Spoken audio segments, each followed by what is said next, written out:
माझ्या परिघात तरी मी माझ्याच साठी जगावं, जेवढं आकाश माझं तेवढं मी मनसोक्त पांघरावं. या असीम विश्वात मी माझंच असावं. मी प्रवास करते कारण तो मला भरभरून आनंद समाधान देतो. मी प्रवास करते कारण तो मला माणूस म्हणून घडवतो, अधिकाधिक समृद्ध करतो. मी प्रवास करते कारण मला माझ्या मातीशी, माझ्या इतिहासाची जाण ठेवायला शिकवतो. मी प्रवास करते कारण मला भरभरून जगायला शिकवतो, स्वतःवरती प्रेम करायला शिकवतो. सफर लोहगडची. सकाळचे 6 वाजलेले आहेत. शिवसकाळ. आजच्या दिवसाची आपली सकाळ सुरू झालेली आहे. निसर्गरम्य वातावरणात मंत्रमुग्ध होऊन आपल्या लोहगडचा प्रवास सुरू झालेला आहे. महाराज म्हणायचे, ज्यांचे विचार मोठे असतात त्यांना भला मोठा डोंगरही मातीचा गोळा वाटतो. शिवसकाळ. जय जिजाऊ जय शिवराय. तर आज आपण पाहणार आहोत स्वराज्यातील एक महत्त्वाचा किल्ला. तर शिवजयंती 19 फेब्रुवारी पुरती न साजरी करता तर ती इतरही दिवशी साजरी केली पाहिजे. 365 दिवस आपण शिवभक्ती गाजवली पाहिजे. तर आम्ही काही कॉलेजचे फ्रेंड्स आज लोहगड स्वच्छता मोहीम बजावत आहोत. पुण्यापासून 50 किलोमीटर अंतरावर तर लोणावळ्यापासून 12 किलोमीटर अंतरावरती भव्य बुलंद असा लोहगड आहे. तर लहान मुलांना जर किल्ला म्हणजे काय समजवायचे असेल तर लोहगड एक उत्तम उदाहरण आहे. लोहगड प्रसिद्ध आहे ते म्हणजे त्याच्या इतिहासासाठी, त्याच्या रचनेसाठी आणि त्याच्या सुंदरतेसाठी. लोहगडच्या पायथ्यालाच असंख्य माकडांची सुरुवात होते. तर हा आहे लोहगडच्या पायथ्याचा परिसर. लोह म्हणजे लोखंड, गड म्हणजे किल्ला, लोखंडाचा असलेला असा लोहगड. लोहगडची सफर आपण सुरू करू. चढण्यास अत्यंत सोपा असा लोहगड किल्ला आहे. किल्ल्यावरून खूप सुंदर मनमोहक असा निसर्गरम्य दृश्य पाहायला मिळतात. याचा अनुभव खूप वेगळा आहे. हा अनुभव प्रत्येकाने अनुभवावा असे खरे तर मी म्हणेन. पावना लेक, तुंग किल्ला, तिकोना किल्ला, विसापूर किल्ला असे अनेक नजारे लोहगडावरून पाहायला मिळतात. बुरुज व लोहगड असा काही दिसतो. लोहगड हा किल्ला सह्याद्री डोंगर रांगेवरती विस्तारलेला आहे. पावना खोरे व इंद्रायणी खोरे या 2 विभागामध्ये लोहगड हा किल्ला विभागला गेला आहे. तर आता आपण लोहगडामधल्या पहिल्या दरवाजामध्ये आतमध्ये जाऊया. गणेश दरवाजा.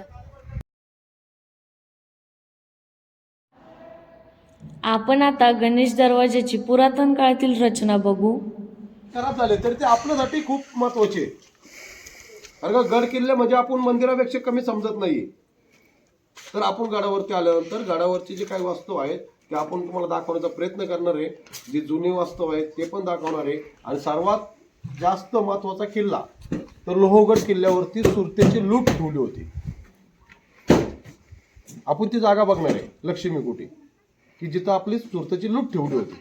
तर आपण इथून का सुरुवात करणार आहे? हा पहिला दरवाजा, हा गणेश गेट. तर ह्याला 2009 मध्ये हा आपण आत्ता पुरातत्व विभागाने हा गेट आणलेला आहे. तर हा संध्याकाळी सायंकाळी 5 वाजता बंद होतो, सकाळी 9लाच उघडतो. म्हणजे काय झालं, आपला गड आता अभेद्य राहिला. म्हणजे आवजाव नाही राहिला ना कुणाला. कोणी यायचं कोणाच्या मनाने, कधी जायचं कधी यायचं, आता तसा विषय नाही राहिला. तर दुसरी गोष्ट, या विभागाने आपल्याला ह्या तोफा, तर ह्या तोफा आपल्या खूप प्राचीन काळातल्या, पण काय झालं ह्या मातीच्या ढेकऱ्याखाली पण गुंतल्या जात्या काही. तर आपल्याला जशा मिळाल्या तशा आपल्या शिवभक्तांनी, आपल्या पुरातत्व विभागांनी या वर आणण्याचा प्रयत्न केला आणि आज आपल्या पुढं चांगल्या पद्धतीत ठेवलेले आहेत. जर या तोफा नसतात तरी किल्ल्याला शो नाहीये, किल्ल्याचं माहिती पण नाहीये. तर या आहेत लोहगडावरील तोफा. आता आपण चोरखोलीत जाऊया.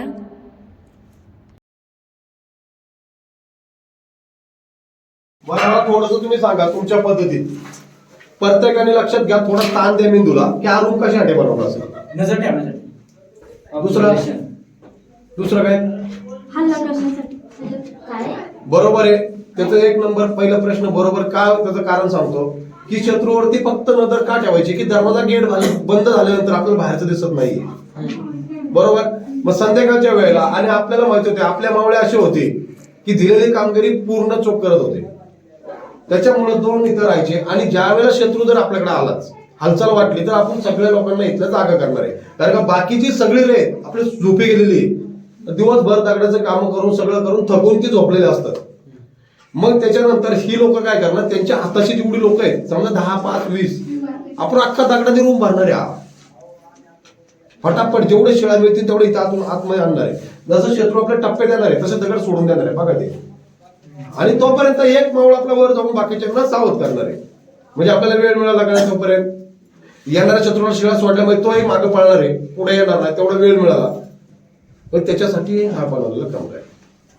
आणि आतल्या दिवालामध्ये शत्रू हा जागायचा कसं होतं, ही सह्याद्री आहे. शत्रू येणारा जो आपल्याकडे वरती येणार आहे तिथे झाड झुडप आहे, त्याच्यातून फक्त चावूल लागणार आहे. आपल्याला कोणतरी वर येतोय, आपल्यावरती आक्रमण होणार आहे. मग त्यावेळेला आपण सगळेच जर गाफील असेल तर आपला किल्ला मोडवेशील ना. पण आपल्यासाठी त्याच्यासाठी इथं 2 गाठ पाहिजे. तर त्याच्यासाठी काय व्हायचं की हाताशी असणाऱ्या शिळा सोडून देण्यासाठी बघ कसं केलेलं आहे. आणि खालच्याला माहितीच नाही दगड कुठून येतोय. तुम्ही त्याला दिसणार आहे का, फक्त दगड दिसतोय पण दगड येतोय कुठून. त्याच्यासाठी आपण बनवलेला. आलेला शत्रू दरवाजा खोललाच तो डायरेक्ट वर जाणार आहे. त्याला काय माहिती इकडे काय आलं लक्षात. चला की आपले छत्रपती शिवाजी महाराज एवढे ज्ञानी होते की त्या काळात सुद्धा टॉयलेट बांधले त्यांनी गडावरती. इथल्या लोकांना राहणाऱ्या लोकांना सुद्धा इथं टॉयलेट, वरच्या लोकांना वरती टॉयलेट. तर आपण ते दरवाजा आहे.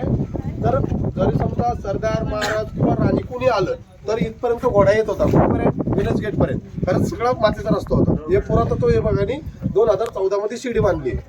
ठीक आहे. तर इथं काय राहायचं, पालखी. मग ह्याच्यात बसवल्यानंतर वर पोहोचवलं जायचं. चला आम्ही सर्वजणांनी एक फोटो घेतला. नंतर आम्ही महाराजांच्या काळचे टॉयलेट बघायला गेलो. तर अशी टॉयलेटची काही रचना होती, लहान खिडकी सुद्धा तेथे होती. तर तुम्ही पाहू शकता. ते चोर दरवाजा आहे ना, या किल्ल्यावरून दुसऱ्या किल्ल्यावरती जाण्यासाठी हा जी रूट आहे, हा रूट म्हणजे त्याला चोर दरवाजा का म्हटलेलं आहे त्याचं कारण असं आहे. हा समोरचा असणारा तुंग, त्याच्यानंतर कोराईगड, तेलबाईला, धनगोल असे असणारे 7 किल्ले. त्या जर आपल्यावर हल्ला झाला तर आपण त्यांची रस्ता म्हणजे ती लोक आपल्याला मदतीला येऊ शकतात. याच्यातून रस्सी टाकून या नाळीतून वरती आपली लोक आल्यावर इथं मोठी गुफा आहे. आतमध्ये दिसते काहीच नाही, पण त्याच्या आतमध्ये जर गेलो तर गुफा आहे. इथं समोर या खड्ड्यात, इथं या खड्ड्यामध्ये. आताही दादा खाली उतरलो, एक टप्पा उतरायचा आहे, परत खाली बसायचंय, परत बोलायचं आणि नंतर उभं राहायचंय.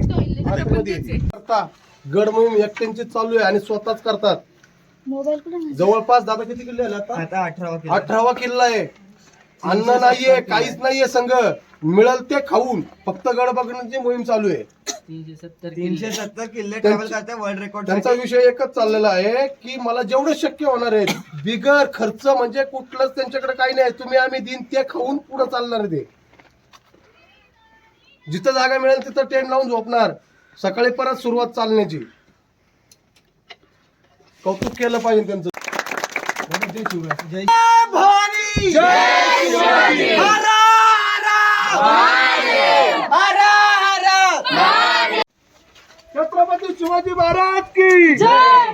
जय भवानी जय शिवाजी. तर ही धान्याची कोठी बघितली. तर आता आपण लोहगडामधल्या दुसऱ्या दरवाजामध्ये एंटर करतोय, ज्याचं नाव आहे नारायण दरवाजा. तर चला आतमध्ये जाऊया. तर आता आपण लोहगडाच्या 3ऱ्या दरवाजाकडे आज जाऊया, ज्याचं नाव आहे हनुमान दरवाजा. नंतर आम्ही हनुमान दरवाजाची रचना बघितली. वर गेल्यावर कबर पाहायला मिळेल.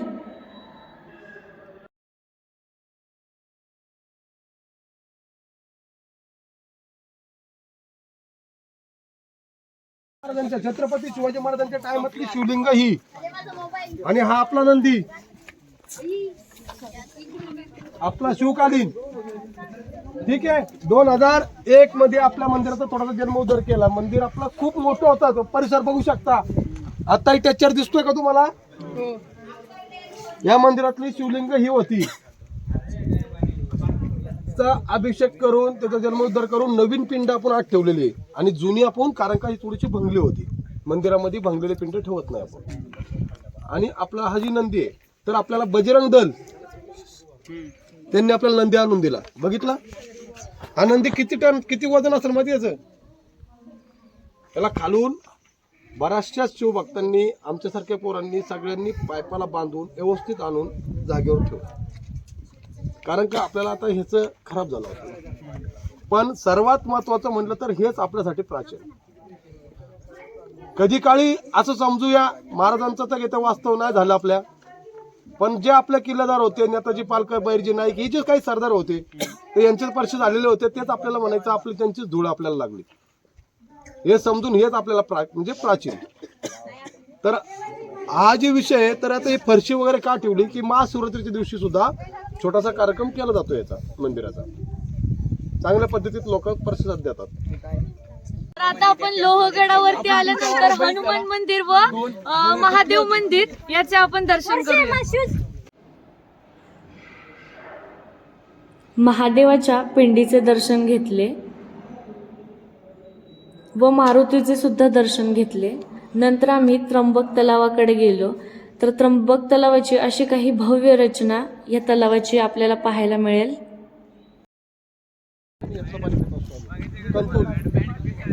आतमध्ये शो दिला ना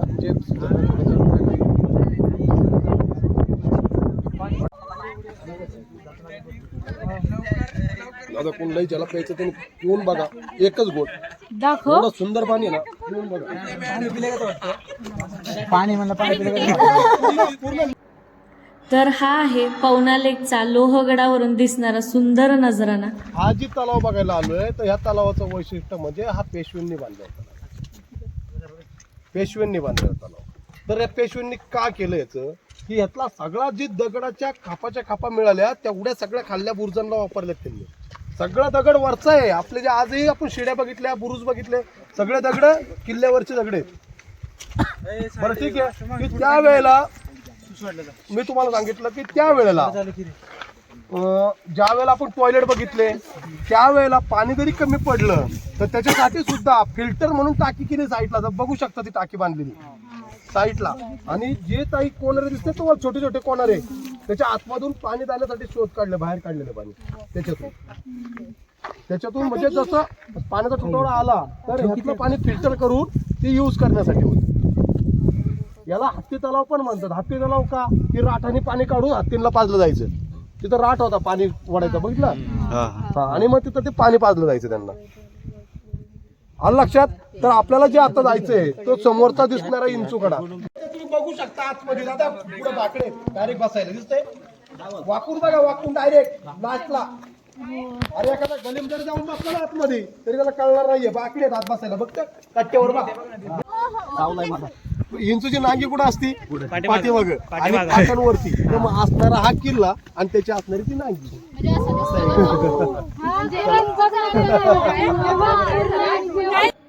आपल्याला दिसतो आहे तो म्हणजे विंचूकडा व खाली संपूर्ण सह्याद्री हिरवीगार दिसेल.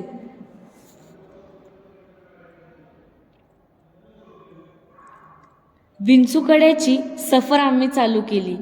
तसा बघायला गेलो तर विंचूकडा सुद्धा चढायला सोपा आहे.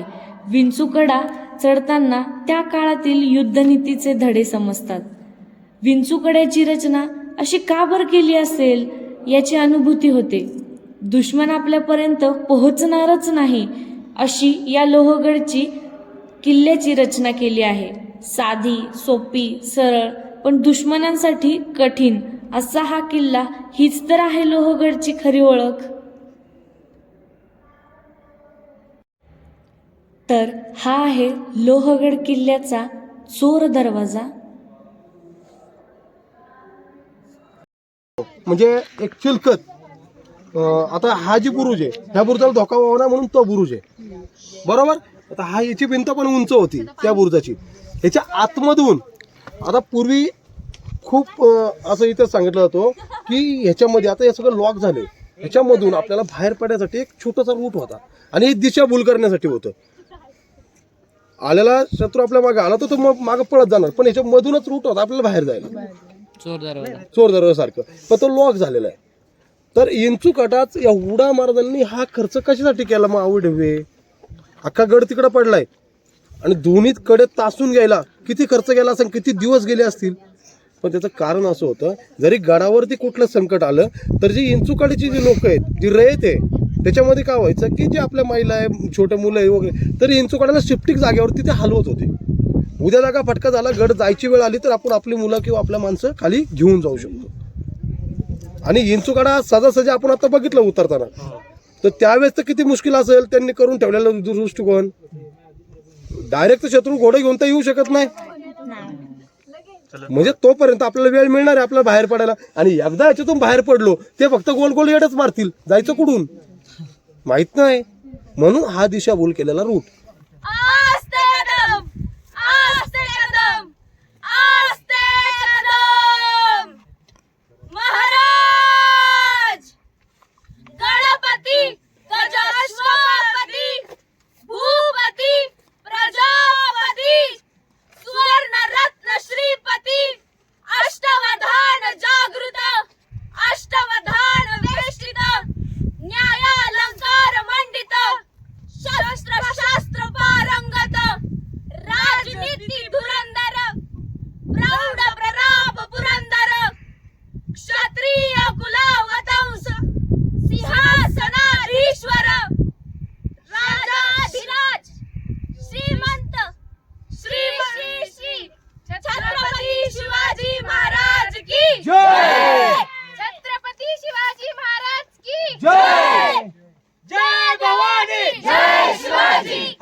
शिवगर्जना झाल्यावर आम्ही पुढच्या वाटचालीसाठी सुरुवात केली.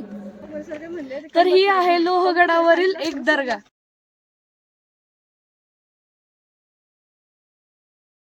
तर आता आपण लोहगडावरील लक्ष्मी कोठी बघूया. तर बाहेरून अशी काही दिसते लक्ष्मी कोठी.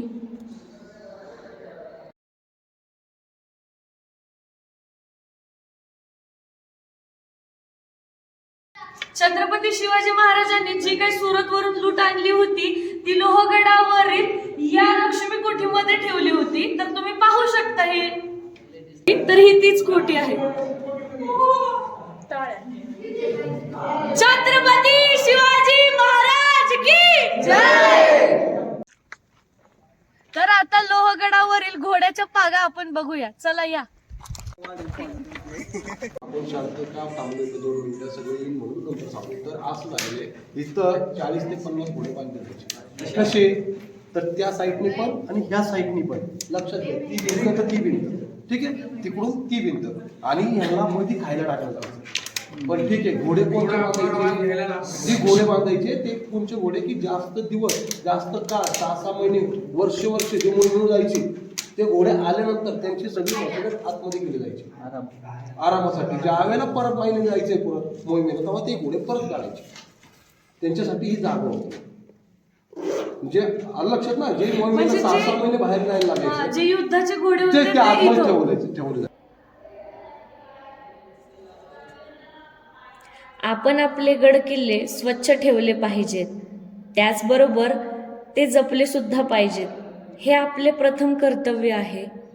ही गडकोट म्हणजे मंदिर आहेत आमची. छत्रपती शिवाजी महाराजांनी आमच्या संरक्षणासाठी बांधलेली आहेत. मग या सर्व गड किल्ल्यांना स्वच्छता करायची पण जबाबदारी आमचीच आहे. छत्रपती शिवाजी महाराज की जय.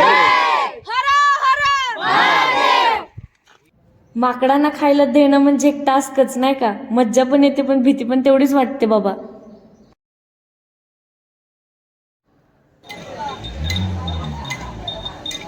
लोहगडची सफर झाल्यावर आम्ही जेवण करायला गेलो. तर आता आपण शेवटच्या टप्प्यावरती आलेलो आहे. लोहगड स्वच्छता मोहीम ही आपण बजावलेली आहे. तर आता आपण खाऊया झुणका भाकर. तर लाईक करा, कमेंट करा, शेअर करा, subscribe to my YouTube channel which is Sanika entertainment. आणि मी लवकरच तुमच्यासोबत एक नवीन व्हिडिओ घेऊन सज्ज असेल. Thank you for watching.